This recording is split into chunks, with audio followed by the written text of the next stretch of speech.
Hello, everybody. Welcome to Practical Ways to Address SEL Goals with Podcasts. We are delighted that you've joined us for this webinar in which we're going to share some research around how audio can help with SEL and also a lot of practical tips. First, by way of introduction, I am Monica Brady-Meyerov. I am the founder and CEO of ListenWise, but I'm also the author of this new book, ListenWise, Teach Students to Be Better Listeners. And it was in writing this book and working with audio for my entire life, first as a public radio reporter for NPR, and then in education, bringing audio to classrooms, that I've learned so much about the power of audio to connect students, to connect them with each other, to connect them to what you're teaching, to connect them to their peers, to connect them outside the classroom. And those are the kinds of things that I'll be sharing today. And I am delighted to be joined by Scott Petrie, who is a teacher in California. Take it away. Give them your history, Scott. Hello, everybody. So I am a history teacher at John F. Kennedy High School in Granada Hills, which is a suburb just north of Los Angeles. And I have been using ListenWise since 2016. And I like to participate in these a couple times a year. And I used to be the time where I could see Monica at a live face-to-face conference. And I'm hoping we get back to that someday because I hated Zoom school and I'm not a big fan of masking up and only seeing this much of my students. But some in-person instruction is better than no in-person instruction. I'm sure many of you on today's webinar can relate with that. Now, moving on to practical ways to address SEL goals with podcasts. We are sponsored in this webinar by ListenWise. It is the company I founded, and it's not the focus of today, but it is the sponsor of today's webinar. And one of the exciting things you can do is sign up for free and start listening today, because there are thousands of audio stories that have been curated for your classroom in grades 2 to 12, addressing all the curriculum standards, as well as in science, social studies, and ELA. So encourage you to check out our sponsor at listenwise.com. The other thing, we've already introduced ourselves, so we don't need to hear our backgrounds again, but you can register to win a copy of the book. That bit.ly link on the bottom will get you to a Google Sheet where you can fill it out, and love to draw your name and send you this book, which is all about how to teach students to be better listeners. It's filled with practical in-classroom tips, as well as research about listening and the science of reading, listening and English language learners, many of the things that we're not going to be addressing today because we're really focused on SEL, but there's a lot more to learn from the book, so check it out. You can also find it in any one of your booksellers. It's published by Wiley. All right, let's talk about today's agenda and goals. First of all, we just want you to fall in love with audio, right, Scott? It's like just bring audio to your classroom. It will connect your students to the outside world and to each other in a very positive and powerful way. We are going to talk more specifically about how to use podcasts for SEL instructions, and then some practical strategies. And not just about how the audio can bring in new voices, new perspectives, but also how students reflecting on the time spent that they did on assignments can also address some other SEL goals, which Scott's going to be sharing with us today. Thought first, though, we should level set about the SEL and the CASEL framework. So we're going to orient ourselves with this framework. It's a popular tool for thinking about social and emotional learning skills and competencies based around these 5 core ideas. Many schools have separate SEL curriculum that is implemented during advisory or maybe morning circle, but we're going to talk about how to use podcasts to develop these competencies in the context of academic instruction in this session. So I encourage you to go to the CASEL framework to learn more if you want to dive deeper into what these all mean. So first, just talking about why use podcasts in instruction. You know, if you're familiar with Rudine Sims Bishop, she describes the power of literature to provide students with windows, mirrors, and doors.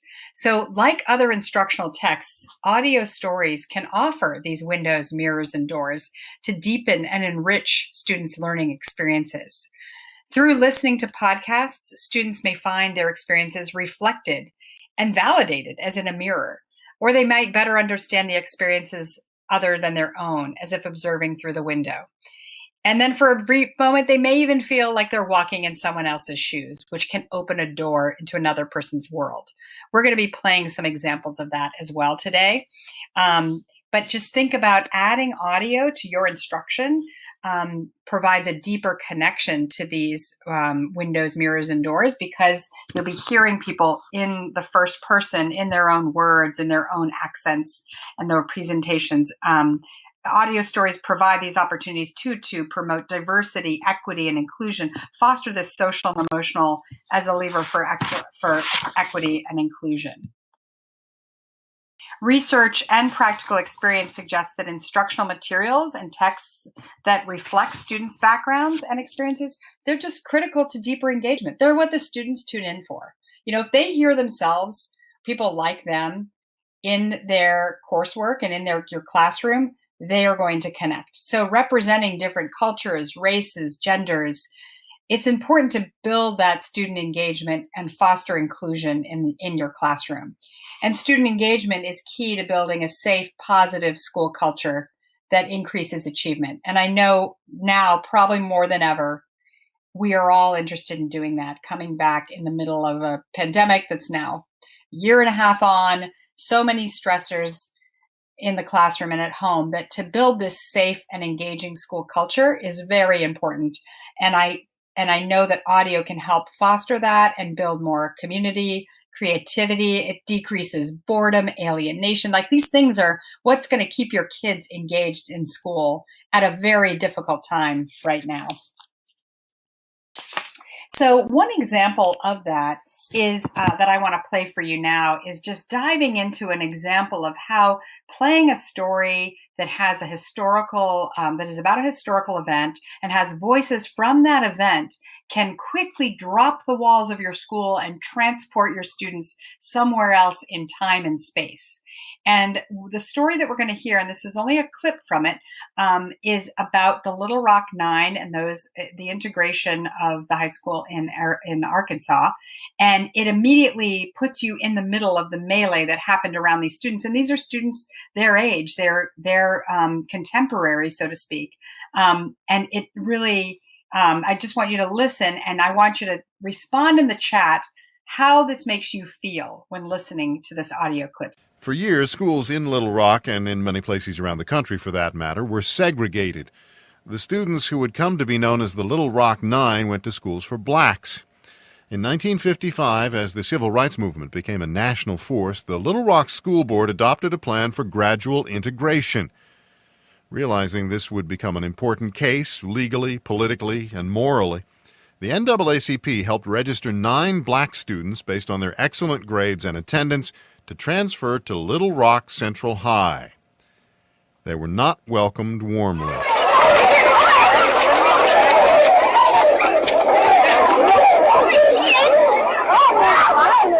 The black students were jeered, pushed, threatened. Some reporters were hurt, one hit by a brick.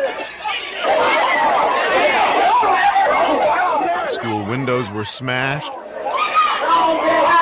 Can you tell me your name, please? Are you going to go to school here at Central High? You don't care to say anything, is that right? This girl here was the first Negro, apparently of high school age, to show up at Central High School the day that the federal court ordered it integrated. She was followed in front of the school by an angry crowd, many of them shouting epithets at her.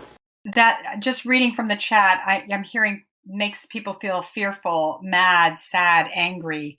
Hearing that primary source audio transports you in a way that the page just can't when you're reading it. It just doesn't. And what I love most about that audio clip, I think, too, is the silence of the students. These reporters are shouting questions at them and they're not responding. And there's just this overwhelming crowd noise that you feel surrounded and badgered. You are in their shoes. And that's an exciting way to experience that. Scott, have you used this story with your students? So I have, and I want to say these images are very powerful too. This is Dorothy Kuntz and she's 15 years old, and she looks like a supermodel. She has so much poise and grace, and you see these people yelling at her, spitting at her, cursing at her, and I don't think my 15-year-old self would have composed himself very well and done this. And as a social studies teacher, I use a lot of video in my classroom. And what I've noticed is when I play an old, grainy, black and white video that's blurry, the kids can't relate to it at all. They don't see themselves in that video. But when they're listening to a clip like this, and they hear the dogs barking and the people yelling and the fire hoses going, their brain automatically does that theater of the mind, heavy lifting, and it puts them there. So they imagine themselves there more so with audio than they do with a video. And so that's one of the things that is really, especially when you're talking about heavy emotional episodes like this, this is a really good conversation starter in my class. Yeah, and there is research around that movie in the mind, Scott, that neuroscience says that when you're listening to something, your brain is actually forming the pictures, the emotions, the feelings of being there. There have been studies that show if you're listening to a chef creating a beautiful meal and the garlic is sizzling and popping in the pan, your olfactory and gustatory senses in your brain are turning on. It is a full brain workout to listen, more so than to read. When you're reading, you've got the words on the page that sort of block that easy association. Or when you're watching, your eyes are filtering for you as well. So thanks for bringing that up, Scott, that hearing it provides a whole different experience. And then if you add in good storytelling, it's just a very powerful way to learn through stories. Stories help us make sense of the world and our own experiences in it. And studies show that emotions are integral to learning. In the simplest terms, we only think deeply about the things we care about. So grappling with the way emotional stories make your students feel and not just focusing on the analytical skills is important.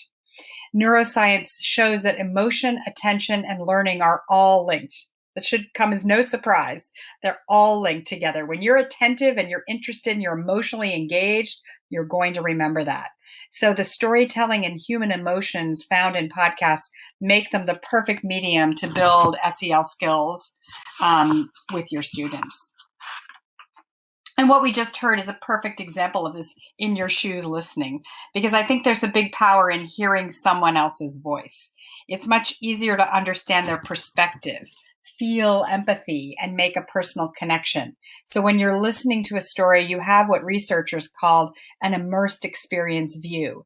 And this means that comprehending oral language feels somewhat like experiencing the events described. So evidence shows that your brains, as I said, are simulating what it's like to be there. Also, listening together in a group has been shown to decrease social anxiety. So if you were to play that story out loud to a group of students where you're all listening together, it shows that listening as a group out loud builds empathy and builds connectedness. So no matter what the topic is, these are important SEL skills you could be building in your classroom just by using audio. And I want to play another great clip about showing this. And this is about getting different perspectives into the classroom as well. It's a story about a teen with cerebral palsy who contacted Nike about creating an athletic shoe that would work for him to be able to use. So getting that perspective again, building.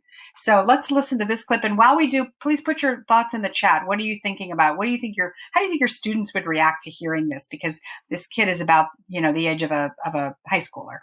Let's hear it. So say more about why you wanted an athletic shoe, because, part of inclusivity obviously is wanting to participate in things that everybody else can participate in. So you have every right to want, a cool shoe, like everybody else, and not necessarily to wear, what my kids would call teacher shoes. But is there another reason you didn't just want to be limited to slip-ons or sort of penny loafers or something like that? Sure. So with CP and, various physical disabilities, you need a supportive shoe to assist with walking. And, there are slip-ons and sandals, but those don't offer the support that someone like myself with cerebral palsy needs. And at the same time, you want something that looks just as good as it functions. And so that's why I, without question, wanted a basketball and a running shoe with a closure system that can be used by everybody. Scott, I'm curious, if you think about the potential benefits of teaching with a podcast like this one, how do you think your students would react? I'm not sure you've used this story in particular, but hearing that clip. So I haven't used this clip in particular, but one of the things that I've noticed is the differences when you ask kids to respond via audio or via video. And I've been using another tool called Flipgrid for a few years, and Flipgrid collects video responses from students. And I've been, over the years, I've just noticed that there's always 10, 20, 30% of my kids that just say, no, I don't want to record a video. And whether they're afraid that this video might get out and be used against them on social media, or they're just introverts and shy and they don't want to appear on camera, those students who opt out of the Flipgrid assignments almost always do an amazing job with just an audio response. And I have tried to, instead of read this and write about it, or listen to this and take the quiz, listen to this and answer these questions, I like to have the kids listen to a story and then talk about it in class. And there's various ways where you can popcorn around the class. But what I find, especially with the Listen Wise current events, which I do with my advisory kids, is they all have opinions about these current events, and most of them want to talk about them. And sometimes I think it's hard for teachers to create that space within their curriculum. And as a history teacher, that's kind of part of my job, is not only do they have to understand history, but they have to be able to connect history to current events. And so that's one of the reasons why I love using ListenWise. And this is demonstrating what we call service learning in California. All of our 11th grade students have to do a service learning project. That's a graduation requirement in LAUSD, where I am. And there's a ton of links between social emotional learning and service learning, where service learning students are investigating a problem and they're proposing solutions, and then they're making their learning and findings public. And so when this guy does this, sneaker story, that's a perfect service learning topic that could be done in any class, in any subject, in any grade level. Absolutely. So empowering for students to do that kind of service learning, or even just respond in their own voice to what this story made them think about or feel. So thank you for sharing that. Let's move on to some practical instructional strategies now for teaching with podcasts to meet your SEL goals. First, we want to look at social awareness. So how can we build social awareness skills using audio? And we've already played some great examples of taking people's other perspectives, demonstrating empathy and compassion. Scott, you're doing an amazing project with your students right now. We're at the 20th anniversary of 9/11. This is so timely. How are you using audio to build social awareness? So I love our friends at StoryCorps. I know they're closely related to NPR and ListenWise. And they have collected a bunch of oral histories from 9/11 survivors or witnesses. And so we started school about 2 weeks ago. And so I'm still in the getting to know my students phase. And one of the things I asked them to do is write 20 questions and interview a parent or a grandparent about where they were during 9/11. And it doesn't have to be a big interview. I know they're not Barbara Walters yet, but this is the first of 3 interview assignments I give them over the course of the year. And then at the end of the year, I string those interviews together and make them listen to where have they improved. So, what I love about this, and I get emails, back when we used to see parents at back to school night, parents would say, "Thank you. I hadn't talked to my teenager in 2 weeks, and they had to interview me, so I finally got to talk to my angry 16-year-old." And one of the students one of my students this year, her family is Muslim, and she got to ask her mom what it was like wearing a hijab before and after 9/11. And that was just a very poignant moment for daughter and mother, talking about their faith and how they're treated when they are a visual representation of that faith. So, That's and again, amazing. I just want to say, having your kids do audio reports like this, for them, it's kind of a trick because it's easier than writing a report on 9/11. They're just asking questions and they're responding to that. But the trick is, after they have done it, I make them do the other things like type a transcript, go through the transcript, verify some facts with the 9/11 report. And then once you've corroborated those facts, I want you to reflect, did you really just race through all of your questions, or did you listen and follow up with somebody? That's a great point, in that audio is not just a passive medium for you to help your students consume. It can be very active, and it's so simple with so many free tools to on your app, your iPhone or your smartphone or online, to record audio and edit audio. It can be done really, really easily. But it often also starts though by listening to good audio. So what are your mentor texts? And I know, Scott, you use some to prep for this exercise that you do about World War I first person podcast. Tell us about that. Mm-hmm. So, one of the things, especially if you deal with reluctant writers, is you want to address the plagiarism issue. A lot of times when you ask a kid to write a report about World War I, they think that writing is going to Wikipedia and cutting and pasting it.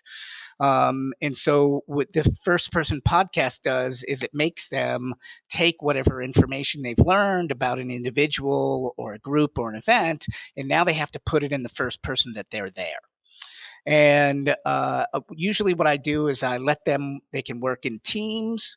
And what I do is, for every person you're adding to your group, that's another minute of audio content you have to add to your podcast.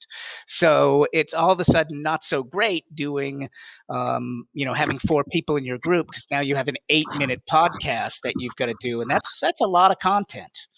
But one of the things I like about doing these podcasts is the students all have to listen to each other, and not only do they have to provide some sort of feedback, but then they have to learn the content that you're teaching them through the podcast. So this was a lot of first-hand accounts of people in the trenches, of people at different battles.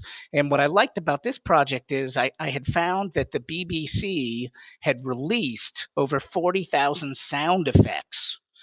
And so I told my students, I don't want music, I don't want background music, but you can add these sound effects into your story where it's appropriate. And so they did. And what's always kind of surprising is, boy, these kids, they put so much more effort into something like this than they do if you would just say, write me a 2-page paper on World War I. That is a great example. I love it. I know there's one of my favorite stories on our platform is about life in the trenches of World War I, and it is a first person account of somebody telling what it was like. So that would be a great way to start off this assignment, to hear a true World War I veteran, and then make them take that perspective, which is just great, because having them put themselves in the shoes with all gathering the facts and creating the script and then reading it is it's just a great way to get them truly deeply engaged and involved, and it's a lot of fun. It beats a Prezi or a book report for sure. Right. Another thing you've told me about is how you're listening to others too, and how you brought in Vietnam veterans to your classroom, which you're in now, might I say. So this is a great photo where you can really see the students listening to this gentleman who used to be a teacher's aide at our school. And he would come back every year, and he graduated from a local high school here in LA, and he joined the Army at 18 and went over and served in Vietnam, and he would come back every year. And I just love this photo so much because it shows how rapt the kids are paying attention to him. And really, as a teacher, this is kind of humbling. They see me every day. They hear me talk every day. When someone new comes in, it's like you're a rock star. And so hearing these people come in and talk is a big wow to the class and to the students. And I always try and prep them a little bit by maybe have them write some questions beforehand, have them do a little bit of reading about what the Vietnam experience was like. But just anytime you can bring in a guest speaker and you can focus kids on listening during this is one of the things that students, I think, struggle to learn, is that listening is a skill that you develop. It's like a muscle. The more you do, the better you get at hearing those little nuances and saying, oh, wait, I should ask a question about this. What do you mean you saw the hand grenade fall 4 feet away from you? Then what did you do? So it's a really I love doing the in classroom stuff, and it's a great way to get the kids to interview people and things like that. That's great. And I love that listening is a muscle. You have to use it to improve it. And it is a skill that students can improve, and they should they should be learning how to do it. And you as a teacher can offer all these great audio stories to help. So, along those lines, with this next slide, I do a lot of, we call this Pear Deck. This is another ed tech platform that just basically helps me record student writing. And so I'll ask them a question like this at the beginning of class. This is a Japanese internment photo, and you can see they're going to actually listen to stories about people who experienced internment. So, but what I like to do is try and link it to a current event or a current day. And I think there's a big stereotype that the kids today don't care about anything and they're not involved. They're just on their phones texting each other. They don't have any political ambitions or anything. But what I find with my students is they all have marginalized groups that they identify with. They all have some sort of political affiliation they want to do. They all marched in the streets last summer. And, they have a lot of concerns about modern day political issues. And whenever you can bring that in, you're really personalizing education, and you're giving the students a chance to be an adult and say, hey, I think this is important. So not only do we have to learn about Japanese internment, but how's Japanese internment similar to the issues we're dealing with today? So we've just touched on some really great topics in social studies, because Scott is a social studies teacher, but also if you're an ELA teacher, I see in the chat already some ideas are bubbling up about literature connections. This is all to say that podcasts can be incorporated into existing curriculum in all sorts of ways. Academic and social and emotional goals are just, a few of the ways that content can be brought in and be culturally responsive. Because while you're using these podcasts, you're also building academic vocabulary, background knowledge, you're practicing comprehension. Audio, typically students can listen to audio 2 to 3 grade levels higher than they can read. So there is a true opportunity here for you to be exposing them to more vocabulary and other topics that might be above their reading level. That's important for all students, but especially for English language learners. So just some ways to think about using it, as Scott has already shared, connecting it to world events, but also building language for English learners, I think, is another really important way that you thinking about audio as the natural way to learn another language. And how can you continue to build those skills while using audio that's connected to content in your classroom? Love for you to explore the choice board we put together on ListenWise. It helps really drill down into these SEL competencies with actual stories. We're putting a link to this board in the chat so you can check it out later. But now let's dive into one more of these competencies of self-awareness. So building self-awareness skills invites students to reflect on their own identities, and they're integrating their personal and social identities, and also helping them really develop metacognitive skills. So in this approach, Scott's going to explain how he's used activities of listening to and elements that are on ListenWise, but you could be doing this in other ways as well, to be able to capture data on students and their performance, and then having them self-reflect. So explain how you use this. This is a report on a quiz. There are listening quizzes on ListenWise, and it reports out the results per skill, and as well as the time spent. So Scott, tell us how you use a report like this to help students with self-awareness? So one of the things that I've noticed is the more listen-wise activities or stories that my students listen to, the more of a robust sort of listening profile I build on them. And I will say that over time, almost all of my students get to the point where they score 80% and 100% on these listen-wise quizzes. But you'll notice every once in a while, here and there, they miss something. And there's two things you can look at here. One is the amount of time that the student spent on the task, and then the second is their score.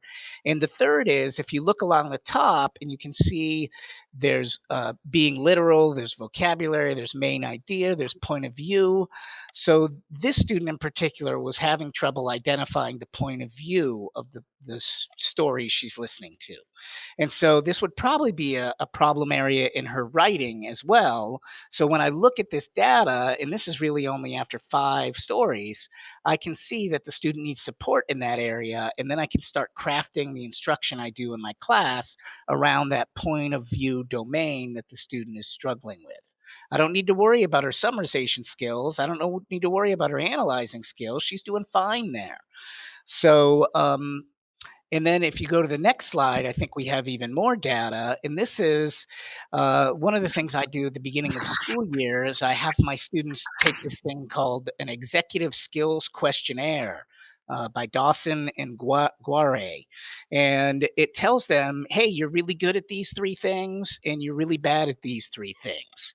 And so the students almost invariably, the most popular weakness or deficit they have is what psychologists call task initiation. And that is basically how much do they procrastinate? When you give them an assignment, do they get on it right away? Or do they go, oh, wait, it's not due until Friday at 10 p.m. So I'm going to wait until 9:30 on Friday night before I do all 5 of these. And if you look at the red circles here, you can see that student A has very different work habits than student B. And I would posit that if you look at the student who's rushing and doing everything at the last minute, that their scores probably wouldn't be as good as student A. And this is something that I see right now. On Friday, the students were supposed to have turned in their 9/11 interviews, and they would have had, or they were supposed to turn in the questions. And so they had 5 days to do that. And of the 17 students who identified as having a weakness in task initiation, all but one had not turned it in. So it's like a self-fulfilling prophecy. They say this is my weakness, and then when you give them their first few assignments, you just see that yes, that is your weakness, and here's how we're gonna work on it and turn it into a strength. And what I love about this slide, though, too, Scott, is that you ask the students to reflect on it. Sharing it with them is how you get to that self-awareness. And Right. they probably don't even notice these things are, they can't see that. This part is in the teacher view, but you could say, this is what I'm seeing. Please reflect on that. And I think in the next slide, you also have this goal plan review sheet that helps those students hone those self-awareness skills, right? Yes. So ironically, it's a special ed intervention tool that I find very helpful with my students who are gifted and high achieving. The gifted and high achieving students have never struggled in school before high school. Life was really easy for them. They memorize stuff, they read quickly. School is not a challenge. In fact, most of the time they're bored in school. But then they get to my friend, Mr. Sadzoy, in AP Physics, and they're like, oh my God, what strange country have I transported myself to? And they get so much work thrown at them in Algebra 2. And all of a sudden, these kids who were used to school being easy, they struggle for the first time. And so this is the perfect case point for the first project I gave them. There were 6 parts of it. And as of right now, they've had 10 days to finish all 6 parts. Only 4 kids have finished the third task. So there's a whole lot, and it's due tomorrow night at 10 p.m. So there's a whole lot of leaving it to the last minute. And if I turned my camera around and you could see these students, you would see them all stressed out and hunched over their computers, typing like the wind, because they've still got to do a transcript. They've still got to corroborate facts. And time keeps ticking, ticking, ticking, ticking. And now they wish they hadn't have played 8 hours of video games on Sunday. Well, we're coming close to the end. And before we do, I want to play some more audio and talk a little bit more about how audio can bring social awareness. That's the ability to take the perspective of and empathize with others. And again, hearing somebody's voice, and especially a primary source voice, can be perfect for that. And the example we're going to share today is about Martin Luther King Jr. And Scott, you assigned this book, which is focused on, you can explain that a little bit, but then I'll come back and explain what we're going to hear in the audio from Martin Luther King Jr. Okay, so this book, Hellhound on His Trail, is one of my favorite books. It is about the manhunt for MLK's killer. And it opens up as he's escaping from prison. And then he goes down to Mexico and he's living on the lam and he's robbing liquor stores and dating strippers. And you think, why don't I have this guy's life? And you really like him until page 162 when he shoots and kills Martin Luther King. And then the trajectory of the book changes, and it's the 75 days of the FBI manhunt to find James Earl Ray. But the book really goes in depth and shows you a different part of MLK's life with his entourage and how at this point he was kind of at his lowest professionally. Yes, he had won the Pulitzer, or yes, he had won the Nobel, and yes, he was very famous like a rock star, but he was having a hard time motivating people to be part of the Poor Person's March. And at one point in the story, he has this all or lost moment where he yells at his staff and he says, "You guys are all thinking about yourselves and you're not thinking about the poor people." And he says, "F you, I quit." And he storms out of the room and everybody's like, "What? What did Martin just do?" And so this is what he would call as a preacher his Gethsemane moment where all is lost. And so this was last year right before finals, where I asked my students to share with me, what is your Gethsemane moment? What was the time in your life where you thought all was lost and you can't make it anymore, you can't do it anymore? We're going to go to the writing a little bit because I want to go to that next. But I want to jump in and say a great accompaniment to that is this clip. It's part of a podcast about Martin Luther King Jr. and his anger and how he controlled his anger and channeled his anger into nonviolence. So let's hear that clip and then we'll move on to hearing how the students responded to your prompt. It was an open letter written by the local white clergyman saying King should leave the city. It didn't have a word about the injustice of segregation. So he was very angry. My dear fellow clergymen, while confined here in the Birmingham City Jail, I came across your recent statement calling my present activities unwise and untimely. This is King reading the response he scribbled on scraps of paper, the famous letter from Birmingham jail, in which he said injustice anywhere is a threat to justice everywhere. There comes a time when the cup of endurance runs over, and men are no longer willing to be plunged into the abyss of despair. Growing up, King felt that despair and anger. When he was in high school, he won an oratorical contest. He and a beloved teacher were coming home on a bus. The white driver told them to give up their seats to white passengers and cursed them. They stood in the aisle for the 90 miles back to Atlanta. Decades later, King said that was the angriest he had ever been in his life. So a great example of this anger that's also talked about a little bit in the book. And then, Scott, you challenge your students with this prompt, which I think is so powerful. So I did, and I asked them to describe a time in their life when all was lost, and I got like 175 of these answers back that were all deeply personal and very traumatic. And as a teacher, you stand in front of these kids every day and your goal is to try and get them to work. I want you to read this. I want you to do this. I want you to watch this. I want you to write this. But we don't know what's going on in their lives for the other 23 hours that they're not in our class. And so especially this was right before finals a year ago. And it made me like my students again. It made me have more sympathy for my students again, just at the time of the year where they were the most on my nerves and I was ready to go away on summer vacation and be done with them. This made me realize that, okay, maybe I don't have to give a totally 2-hour brutal final. Maybe they've had enough this year. So this is a great activity where you really do get to empathize with your students and sort of get that window into their personal lives. Yeah, the window goes both ways, doesn't it? Mm-hmm. Mm. Yeah, so we're coming to the end. I want to thank our sponsor, listenwise.com. You can sign up for free by going to ListenWise and start a school trial, invite your colleagues. Thank you to ListenWise for sponsoring this webinar today. And I want to go to questions and feedback and remind you to use the bit.ly if you want to sign up to win a copy of the book. We do have a couple questions already, so I will pull those up, but I encourage you to add more. Amy asks if we have podcasts that relate to math. And I would say that on ListenWise, we do have some math. Just type in math as a search term. There's a lot of science stories that involve interesting math questions and conversations. It's not a focus, but there are some really good ones in there. And Erica asks, does your school currently allow guests into the building? How might you adapt these lessons, Scott, that you were sharing about interviewing people into a hybrid situation? COVID or no COVID, it can be hard to get out with your students.